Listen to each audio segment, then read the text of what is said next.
ఈరోజే శివ ముక్కోటి ఎంతో పవిత్రమైన విశేషమైన రోజు.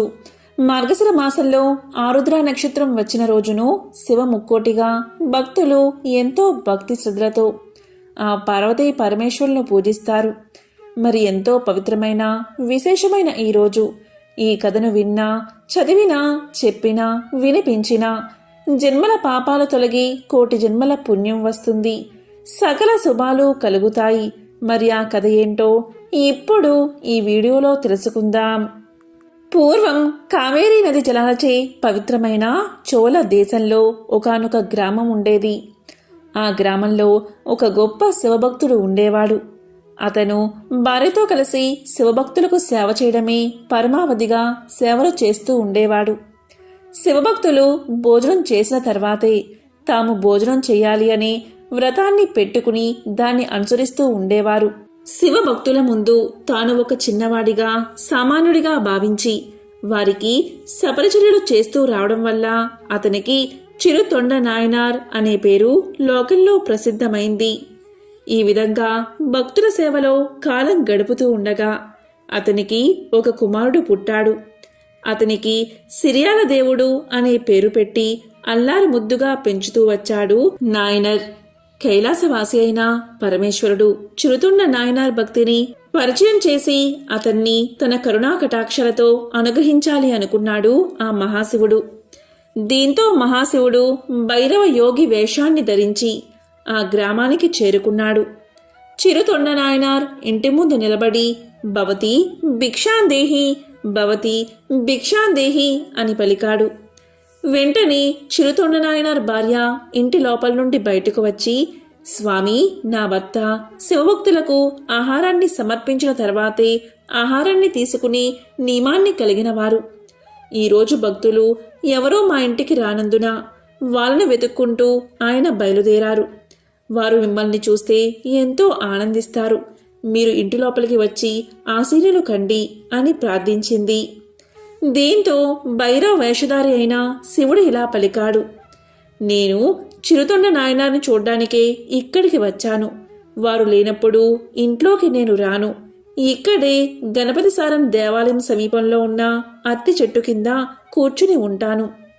నీ భర్త ఇంటికి వస్తే నేను అక్కడ ఉన్నట్లు చెప్పండి అని చెప్పి అక్కడి నుంచి వెళ్ళిపోయాడు.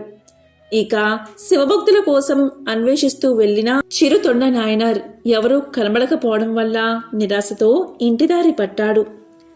భర్తను చూడగానే అతని భార్య ఇలా పలికింది, మీరు బయటకు వెళ్ళినప్పుడు శివభక్తుడు ఒకరు ఇంటికి వచ్చారు. అతను ప్రస్తుతం గణపతి సారం దేవాలయం సమీపంలోని అత్తి చెట్టు కింద కూర్చుని ఉన్నారు అని చెప్పింది. ఆ మాటలు వినగానే అత్యంత ఆనందంతో చిరుతొండ నాయనార్ వేగంగా అక్కడికి వెళ్లి ఆ భైరవమునికి నమస్కారం చేసి ఇలా పలికాడు, స్వామి, మీరు మా ఇంటికి వచ్చి ఆహారాన్ని స్వీకరించాలి అని భక్తి శ్రద్ధలతో ప్రార్థించాడు. ఆ మాటలకు యోగి ఇలా పలికాడు, నేను 6 నెలలకు ఒకసారి మాత్రమే ఆహారం తీసుకుంటాను. పశువుల మాంసాన్ని ఆహారంగా ఇస్తే దాన్ని మాత్రమే నేను తింటాను. ఇది నా పద్ధతి అన్నాడు. ఆ మాటలకు చిరుతొండ నాయనార్ ఇలా పలికాడు, స్వామి, మీరేమీ సందేహం పెట్టుకోవద్దు.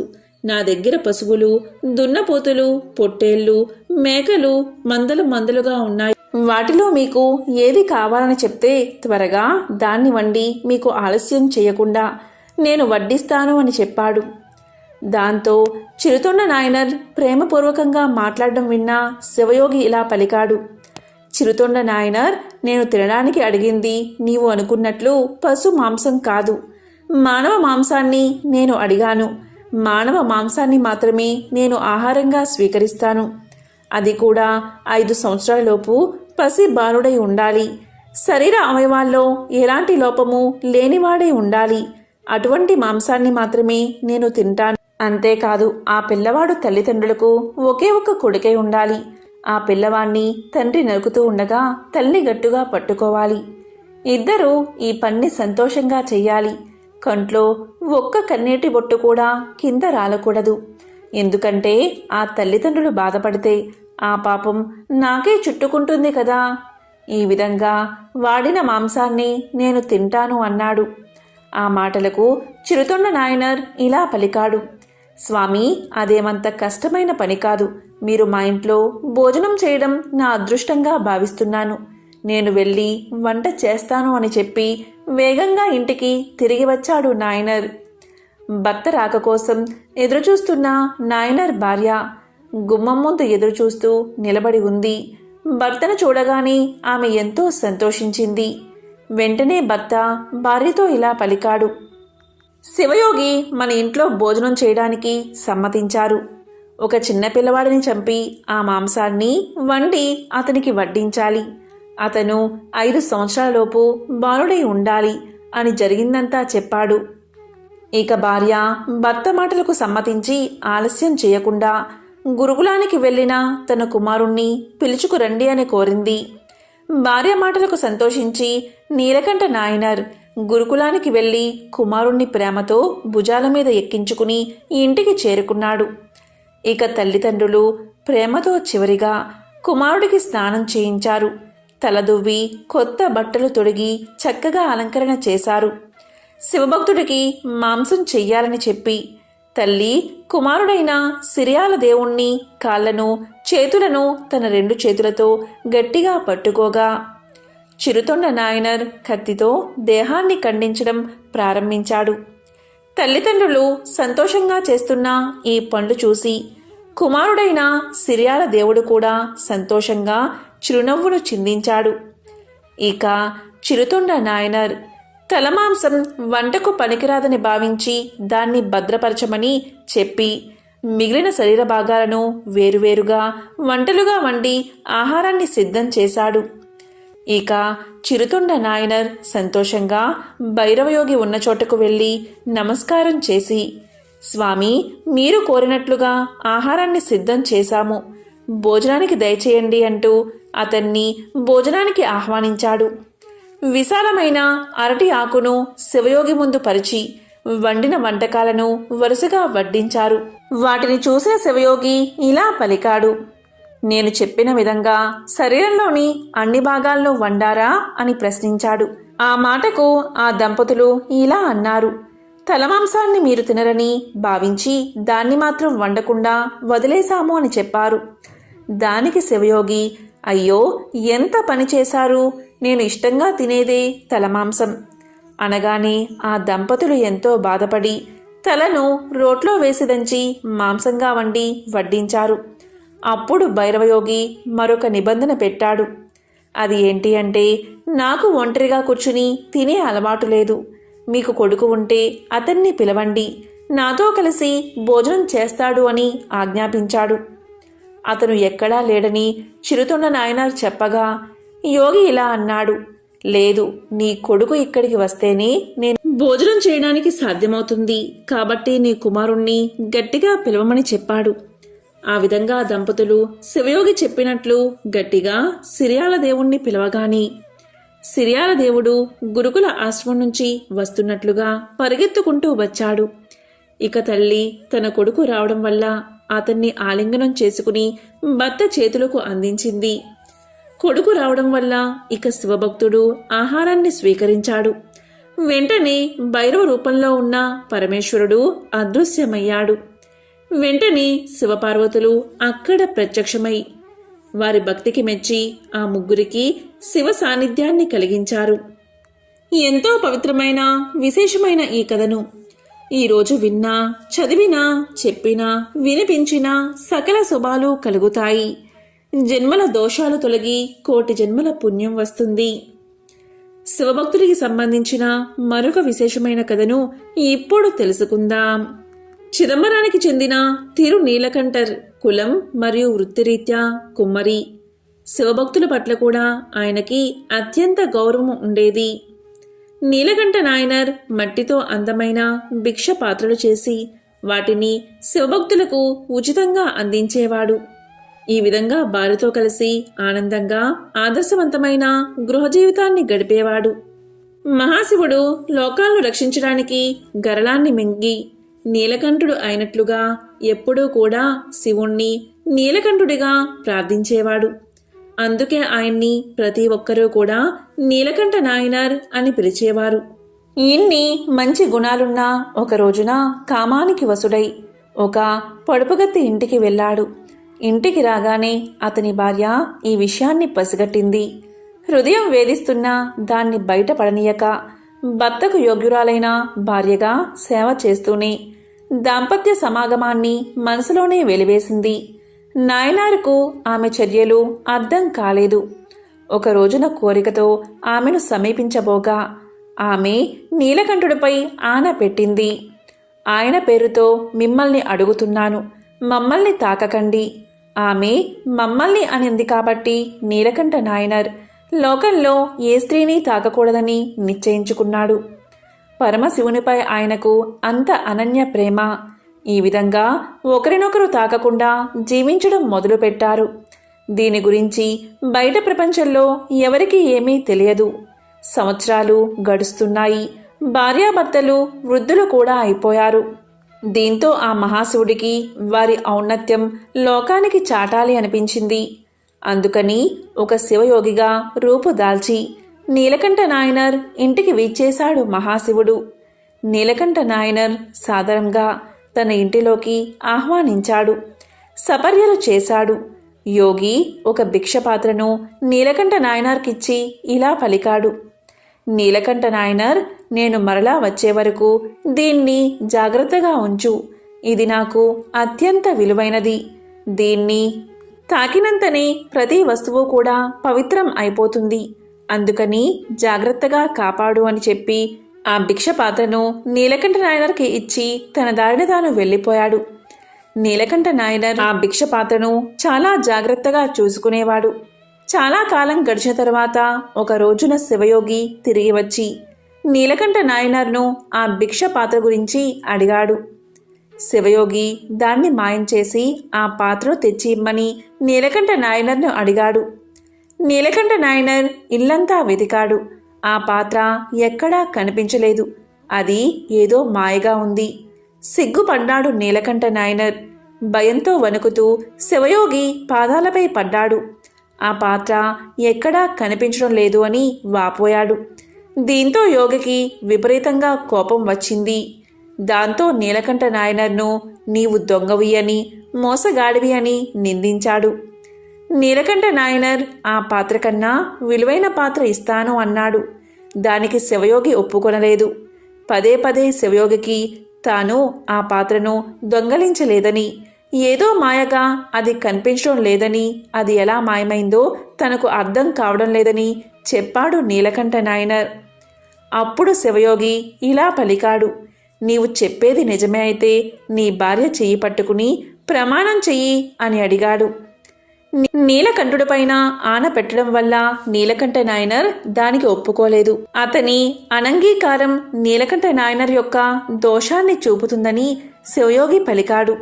అందుకని దొంగతన నేరంపై న్యాయస్థానానికి తీసుకుని వెళ్ళాడు. శివయోగి చెప్పినట్లుగా ప్రమాణం చేయవలసిందిగా ఆజ్ఞాపించారు.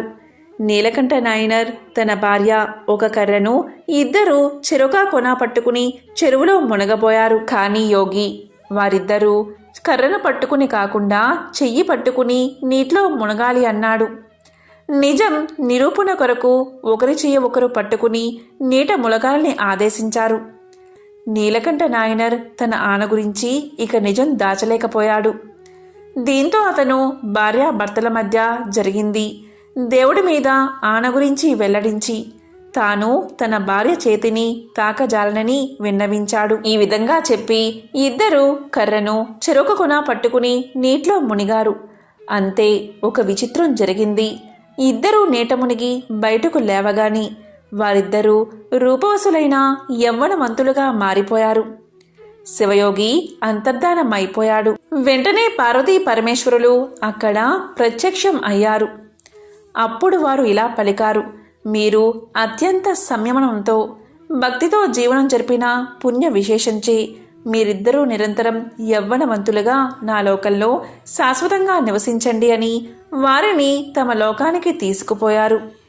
శివభక్తి తత్పరత, సంయమము, నిర్మల జీవనం ఎలా పరమశివుడి యొక్క శాశ్వత స్థానానికి చేర్చగలవో పరమశివుడు లోకానికి వెల్లడించాడు. పరమశివునిపై అనన్య భక్తి నీలకంఠ నాయనర్ను చెడు పనుల నుంచి, చెడు తలంపుల నుంచి వైముఖ్యత కలిగించి సచ్చరిత్రులుగా వారిని నిలబెట్టి అంత్యమున వారికి శివ సాయుధ్యం కలగడానికి కారణభూతమైనది. ఎంతో పవిత్రమైన విశేషమైన ఈరోజు ఈ కథను విన్నా, చదివినా, చెప్పినా, వినిపించినా సకల శుభాలు కలుగుతాయి. జన్మల దోషాలు తొలగి కోటి జన్మల పుణ్యం వస్తుంది. మరి ఎంతో విశేషమైన ఈరోజు శివభక్తుల కథలను ఇప్పుడు విందాం. పూర్వం ఒకానొకప్పుడు దేవగిరి అనే పట్టణంలో సుధర్ముడు అని గొప్ప శివభక్తుడు ఉండేవాడు. అతను త్రికాలాల్లోనూ సంధ్యావందనం అలవాటైనవాడు. ఎప్పుడూ కూడా శివభక్తి అలవాటు పడిన మనసు ఉన్నవాడు. భగవంతుని యందు అతని మనసు లగ్నం కావడం చేత తనకి ఇది ఉంది అని కాని, ఇది లేదు అని కాని ఎప్పుడూ అతను భావించేవాడు కాదు. తనకి ఏది లేకపోయినా ఉన్నా అంతా ఈశ్వరానుగ్రహమే అని అనుకునేవాడు. అతని భార్య పేరు సుదేహ.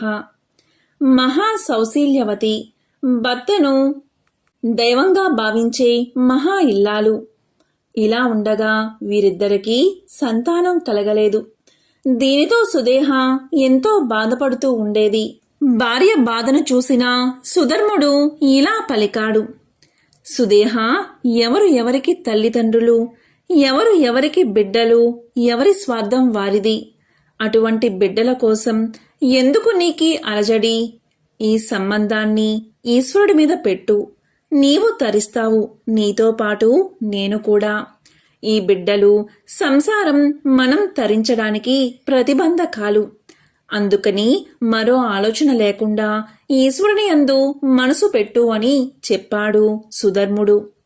ఈ మాటలు విన్న తర్వాత సుదేహ తన మనసును సర్దుకుంది. ఇలా ఉండగా ఒకసారి సుదేహ పొరుగు ఇంటికి వెళ్ళింది. ఈ సందర్భంలో స్త్రీల మధ్య ఏదో వాదులాట వచ్చింది. సుదేహ తనకు తెలిసిన మంచి మాట పొరుగావిడికి చెప్పింది. అది విన్న పక్క ఆవిడ, చెప్పడానికి నీకున్న యోగ్యత ఏమిటి అని అడిగింది. ఆ మాటలకు సుదేహ ఎంతగానో బాధపడి జరిగిందంతా భర్తకు తెలియచేసింది. అప్పుడు సుధర్ముడు ఇలా పలికాడు: నేను ఎంతగా చెప్పినా నీవు బిడ్డల గురించే ఆలోచిస్తున్నావు. మనసుని ఈశ్వరుని వైపు మరచలేకపోతున్నావు. బిడ్డలు కలగడానికి కలగకపోవడం మన దోషం. ఆ దోషం నీదో నాదో తేల్చడానికి ఆ ఈశ్వరుడికే ఒక పరీక్ష పెడతాను. ఆ విషయాన్ని నేనే స్వయంగా ఈశ్వరుణ్ణి అడుగుతాను అని చెప్పాడు సుధర్ముడు. అప్పుడు సుధర్ముడు 2 పూలదండలు తెచ్చి భగవంతుని పాదాల దగ్గర పెట్టాడు.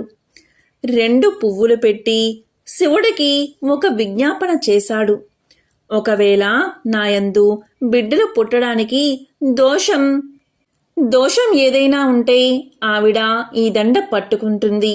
ఒకవేళ మాకు అదృష్టం రాసిపెట్టి బిడ్డలు కలిగే యోగ్యం ఉంటే ఆవిడ ఈ దండ పట్టుకుంటుంది.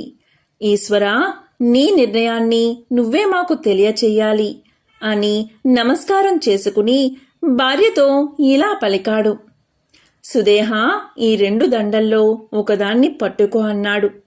అప్పుడు సుదేహ పిల్లలు పుట్టే అదృష్టం లేని 2వ దండను పట్టుకుంది. అప్పుడు సుధర్ముడు ఇక తమకు సంతానం కలగదని, సంతానం గురించి తనను ప్రశ్నించవద్దని ఈశ్వరుని యందు మనసు పెట్టుకోమని సుదేహకు తెలియచేశాడు. అప్పుడు సుదేహ భర్తతో ఇలా పలికింది: ఇలా జరగడానికి వీల్లేదు. నాకు కొడుకు పుట్టకపోయినా బాధలేదు. కాని అమ్మా అని పిలిపించుకోవడానికి మీరు మరొక వివాహం చేసుకోండి. మీరు తండ్రి అవుతారు. ఆమె వల్ల మీకు సంతానం కలుగుతుంది కదా. వాళ్ళు నన్ను అమ్మా అని పిలిస్తే చాలు అని చెప్పింది. అప్పుడు సుధర్ముడు ఇలా పలికాడు: ఈ పని నీవు చెప్పినంత తేలిక కాదు. ఇదంతా ఒకరోజు పెనుభూతమై కూర్చుంటుంది. కాబట్టి నేను పెళ్లి చేసుకోను అన్నాడు. దానికి సుదేహ చనిపోతాను అని హెచ్చరించింది. దీంతో సుదేహ మాట కాదనలేక సుదేహ చెల్లెల్ని వివాహం చేసుకున్నాడు సుధర్ముడు. ఆమె పేరు గృష్ణ. ఈ విధంగా సంతోషంగా కాలం గడుస్తుంది. కృష్ణకి ఒక లక్షణం ఉండేది. ఏది ఇంట్లో జరిగినా ముందు తన అక్కకే చెప్పేది. సుధర్ముడు కూడా పెద్ద భార్యను గౌరవించి మసులుకునేవాడు. కృష్ణ ప్రతిరోజు 101 పార్థివ లింగాలకు అర్చన చేసేది. పూజ అయిన తర్వాత 101 లింగాలను సరోవరంలో కలుపుతూ ఉండేది. కృష్ణ చేసే శివ పూజ వల్ల మహాశివుడు ఎంతో సంతోషించి ఆమెకు ఒక మగపిల్లవాడిని ప్రసాదించాడు. కృష్ణ గర్భాన్ని ధరించి 12 మగపిల్లవాడిని కన్నది. ఇంట్లో అందరూ ఎంతో సంతోషంగా ఉన్నారు. నెమ్మదిగా ఆ పిల్లవాడు పెద్దవాడు అయ్యాడు. ఆ పిల్లవాడికి యుక్త వయస్సు వచ్చింది. ఆ పిల్లవాడికి వివాహం చేశారు. కాని వియ్యంకులు వారు సుదేహను గౌరవంగా చూసేవారు కాదు. కృష్ణను మాత్రమే ఎంతో గౌరవంగా చూసేవారు. దాంతో సుదేహకు కక్ష కలిగింది. అసూయ ప్రబలింది.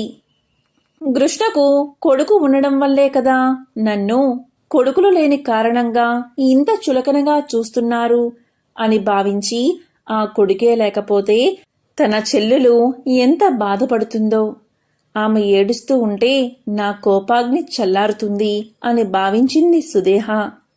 ఒకరోజు కొడుకు కోడలు పడుకుని ఉన్నారు. ఆ సమయంలో తన భార్యతో నిద్రపోతున్న పిల్లవాని గదిలోకి వెళ్లి ఒక కత్తితో ఆ పిల్లవాణ్ణి పొడిచి చంపి శరీరాన్ని ముక్కలుగా కోసి మూటకట్టి తన చెల్లెలు రోజూ శివలింగాలను కలిపే చోట నీటిలో పాడవేసింది. సుధర్ముడు ప్రతిరోజులాగే తెల్లవారుజామునే లేచి సంధ్యావందనం కోసం నదీ తీరానికి వెళ్ళిపోయాడు. అతని వెంట చిన్న భార్య అయిన కృష్ణ కూడా శివలింగాలకు అర్చన చేసేందుకు వెళ్ళిపోయింది. ఇక ఇంటిలో కొడుకు గదిలో రక్తపు మరకలు చూసిన కోడలు పిల్లవాణ్ణి ఎత్తుకుని పదే పదే గోరును ఏడుస్తుంది. దీంతో సుదేహ లోపలకు వెళ్లి కొడుకు చనిపోయాడా అని పలికి ఏడుస్తూ ఉంటే కృష్ణ మాత్రం ఏడవకుండా మామూలుగా శివార్చన చేస్తూ ఉంది. కృష్ణ ఇలా పలికింది, ఎవరు బిడ్డను ఇచ్చారో వారే ఆ బిడ్డను రక్షిస్తారు. ఆయనే ఇదంతా చేస్తాడు అని శివలింగాలకు పూజ చేసి తరువాత పూజ చేసిన శివలింగాలను నీటిలో కలపడానికి నది వద్దకు వెళ్ళింది. అక్కడ కొడుకు శరీర భాగాలు నీటి మీద తేలుతూ కనబడ్డాయి. చిత్రం ఏమిటి అంటే కృష్ణ ఏమీ అనలేదు. ఆ దృశ్యాన్ని చూసిన శివుడు మాత్రం తట్టుకోలేకపోయాడు. శివుడు భరించలేకపోయాడు. వెంటనే శివానుగ్రహం వల్ల ఆ నీటిలోంచి కృష్ణ కొడుకు నడుచుకుంటూ వచ్చి తన తల్లితో ఇలా పలికాడు, అమ్మా, పెద్దమ్మ చంపగా నేను చనిపోయాను. నీవు చేసిన పూజ వల్ల శివుడు కరుణించి నన్ను బతికించాడు అని అన్నాడు. దానికి కృష్ణ ఇలా పలికింది, నాయనా, నిన్ను కాపాడినవాడు మహాకాలుడు. అతనే తీసుకువెళ్తాడు, అతనే బతికిస్తాడు. ఆయనే నిన్ను రక్షించాడు అని పలికింది. కాని కొడుకు మాత్రం పెద్దమ్మను నానా మాటలు అన్నాడు. దానికి కృష్ణ, నాయనా, నీవు మాట్లాడేది తప్పు. ఎప్పుడూ కూడా ఎవరినీ నిందించకూడదు. ముక్కుంటి స్వామి నిన్ను రక్షించాడు కదా, ఆయన రక్షణ ఉన్నంతకాలం నిన్ను ఎవరూ ఏమీ చేయలేరు. ఎవరి మీద కోపం మనసులో ఉంచుకోకు అని చెప్పి ఇంటికి వెళ్ళిపోయింది.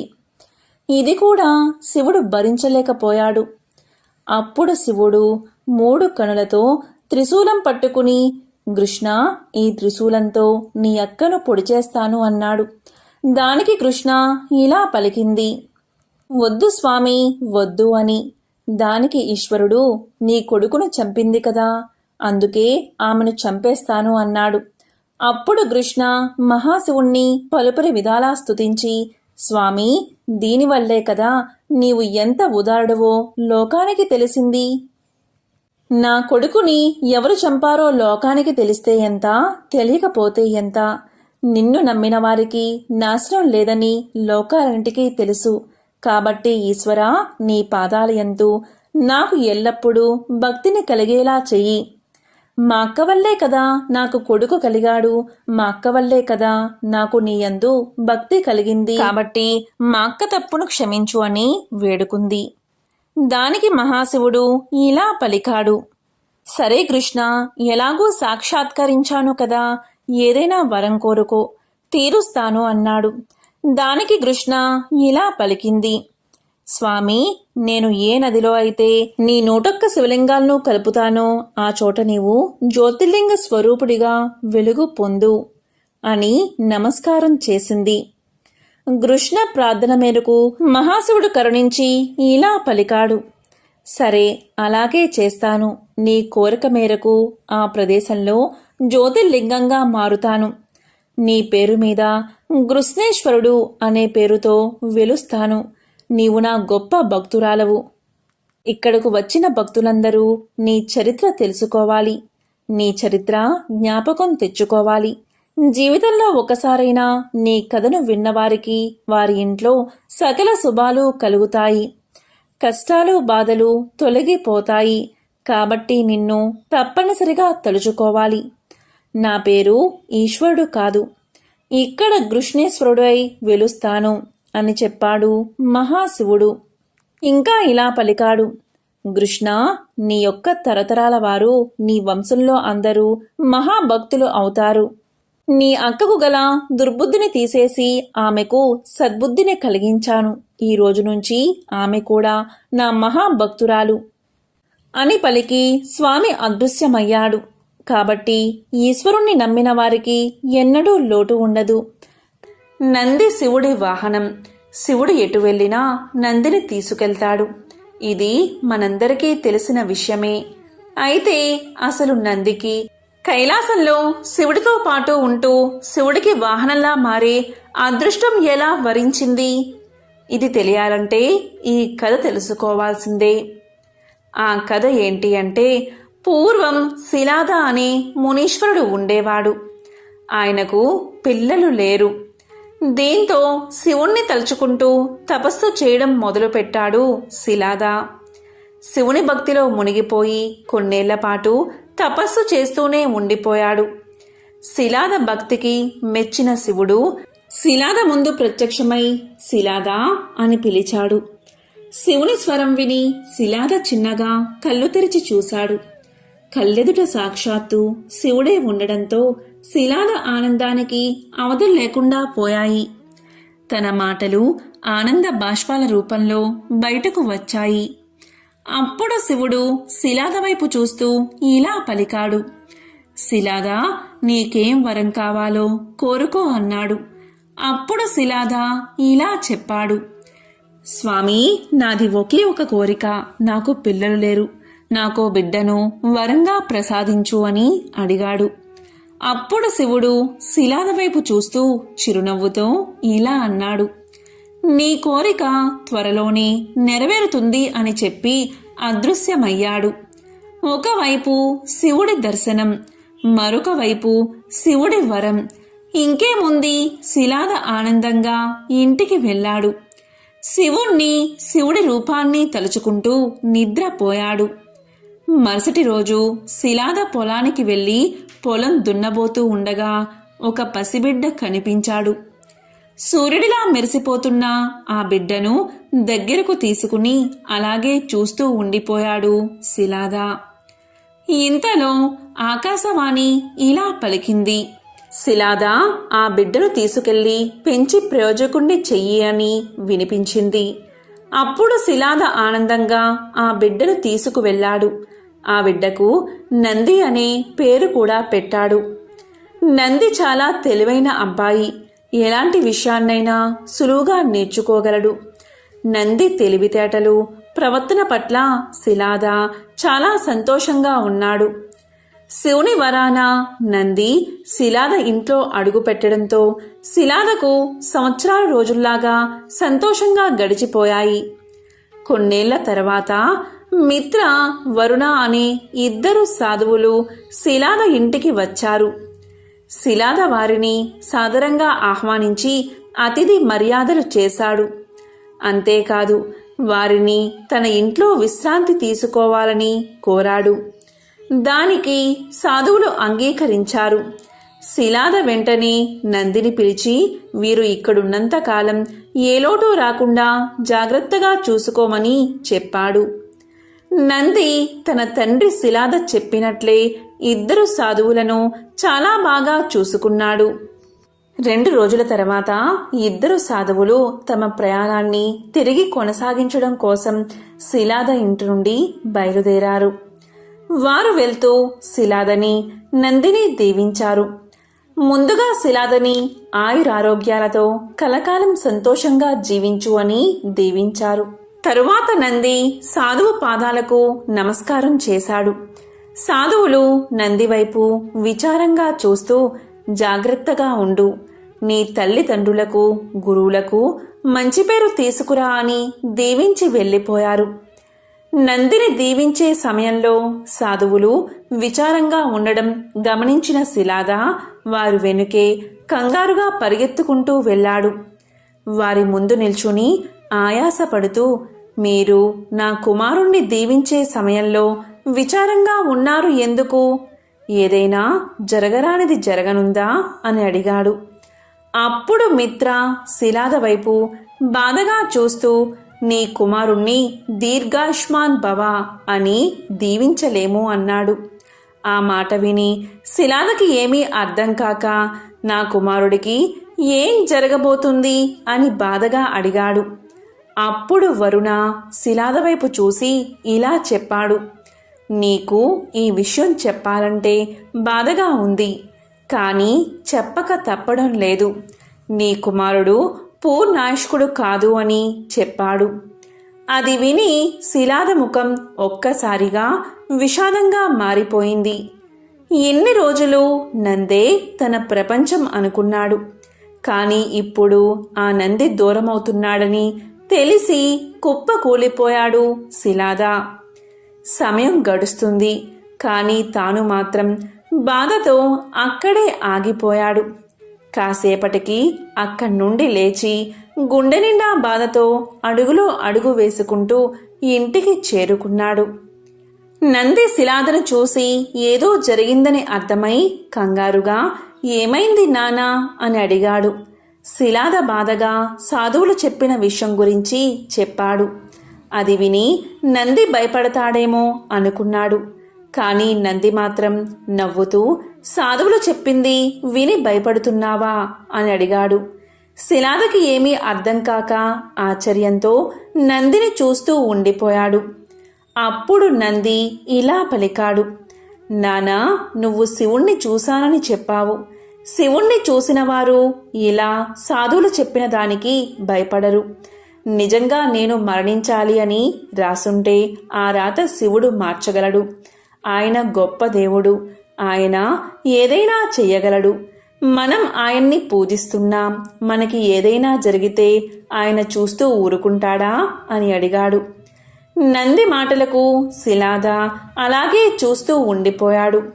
నంది, నన్ను దీవించండి నాన్నా అంటూ తండ్రి పాదాలకు నమస్కారం చేశాడు. శిలాద విజయోస్తు అని దీవించాడు. అప్పుడు నంది బూరనదికి వెళ్ళి భక్తి శ్రద్ధలతో శివుణ్ణి స్మరిస్తూ తపస్సు చేయడం మొదలుపెట్టాడు. నంది భక్తికి మెచ్చిన శివుడు నంది ముందు ప్రత్యక్షమై, నంది, కళ్ళు తెరిచి చూడు అని అన్నాడు. నంది చిన్నగా కళ్ళు తెరిచి చూశాడు. తన జీవితంలో తన కళ్ళు ఎప్పుడూ చూడని అందమైన రూపాన్ని చూస్తున్నాడు. శివుని అందమైన రూపాన్ని కళ్ళతో చూసి గుండెల్లో బందీ చేసుకున్నాడు. అలా శివుణ్ణి చూస్తూ ఆయన్ని అడగడానికి ఏమీ లేదు. ఇక జీవితాంతం ఆయనతో ఉండిపోతే బాగుండు అని భావించాడు. అప్పుడు శివుడు నందివైపు చూస్తూ, నంది, నీ భక్తి నన్ను ఇంత దూరం తీసుకొచ్చింది. నీకేం వరం కావాలో కోరుకో అన్నాడు. నంది తనకి తెలియకుండానే, స్వామి, నాకు ఎప్పటికీ మీతో ఉండిపోవాలని ఉంది అన్నాడు. అప్పుడు శివుడు చిన్నగా నవ్వి, నేను ప్రయాణించే నా వాహనం ఎద్దు దూరమైంది. నీ ముఖం ఎద్దులా మారితే నువ్వు నాతో పాటు కైలాసంలో ఉండవచ్చు. నా గణాలకు అధిపతి కూడా అవుతావు. అంతేకాదు, నువ్వు ఎప్పటికీ నాకు వాహనంలా స్నేహితుడిలా ఉంటావు అని అన్నాడు. అప్పుడు నంది ఆనంద బాష్పాలతో అలా చూస్తూ ఉండిపోయాడు. శివుడు నందికి ఎప్పటికీ తనతో ఉండే వరాన్ని ప్రసాదించాడు. అప్పట్నుంచి నంది శివుడికి వాహనంలా గణాలకు అధిపతిగా మారిపోయాడు. మరి ఎంతో పవిత్రమైన విశేషమైన ఈ శివ ముక్కోటి రోజు ఈ కథలను విన్నా, చదివినా, చెప్పినా, వినిపించినా జన్మల దోషాలు తొలగి కోటి జన్మల పుణ్యం వస్తుంది. సకల శుభాలు కలుగుతాయి. ఓం నమః శివాయ. ఓం నమో నారాయణాయ. ఓం శ్రీ మాత్రే నమః. ఓం శ్రీ మహాలక్ష్మై నమః.